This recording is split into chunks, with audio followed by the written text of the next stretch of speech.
साहेब आपण अमृत ज्यूस घेण्याच्या अगोदर आपल्याला काय प्रॉब्लेम होता आणि आपल्याला आता अमृत ज्यूस वापरल्यानंतर काय रिझल्ट आलेला आहे ते सांगा ना.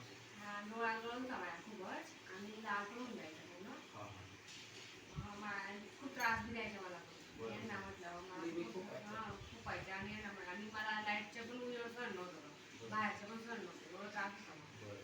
तुम्ही आतापर्यंत किती दवाखाने वगैरे केले? भरपूर केले मी.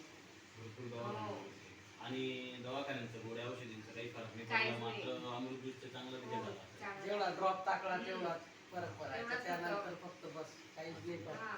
शहाद्याला सुदर्शन नेत्रालयाकडे जाऊन आलो. परत इथे आपल्या शिरपूरला येतं राखी अग्रवालकडे श्रीराम श्रीराम हॉस्पिटलवाल्याकडे. बरं. पण तिथं पण सेम त्या सरांनी ज्या शहाद्याच्या सरांनी जे सांगितलं हां. ते जे मॅडमने सांगितलं पण विश्वास माणसाचा एका याच्यावर डिपेंड नसतो.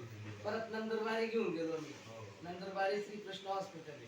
तो पण आहे. त्या सरांनी डायरेक्ट सांगितलं की ऑपरेशनच करावं लागेल होतं मला. मग अजून भाऊ ते भेटले मला सर. मग ते म्हणे तुम्ही अमृत ज्यूस चालू करा 15 दिवसात आपल्याला फरक पडून जाईल. त्या दिवसापासून अमृत ज्यूस चालू केलं 4 बॉटल झाल्या आता 1 बॉटल बाकी. तर मला एकच बॉटलीमध्ये रिझल्ट पूर्ण म्हणजे लाली वगैरे त्या दिवसापासून माझ्या ना डोक्याचं टेन्शनच कमी होऊन गेलं. मी माझ्या ड्युटीला ते त्यांच्या कामाला आता म्हणजे अमृत ज्यूस घेतल्यानंतर खूप चांगलं हा. वाटतं. म्हणजे एकदम फ्रेश. आणि बाकीचं मी बायपास झालेलं आहे. एक गोळी 2-3 महिन्यापासून बंदच करून दिली. काहीच प्रॉब्लेम नाही त्याच्यात.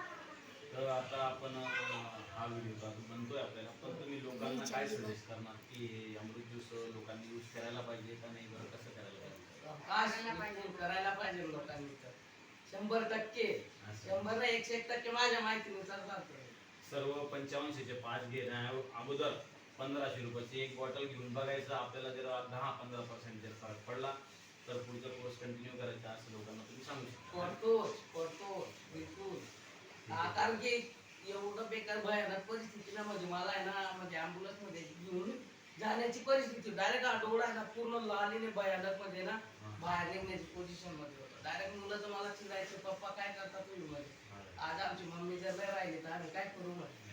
आणि पूर्ण झालं माझे मी जेव्हा आलो ना ड्युटीवर ना म्हणजे मला सुद्धा बघण्याची म्हणजे एवढी खतरनाक पोझिशन होऊन गेली होती डोळ्याची. म्हणजे आपल्याला अमृत ज्यूसचा खूप भारी result आला. लासूरच्याच प्रकार सांगायचे जे पण डॉक्टरकडे घ्यायचं ऑपरेशन करायचे 2 टाके पडतील तिथं बायपास करायचे वगैरे. पण म्हटलं मी यांचाच हे घेत होतो माझ्यासमोरची परिस्थिती होती यांची.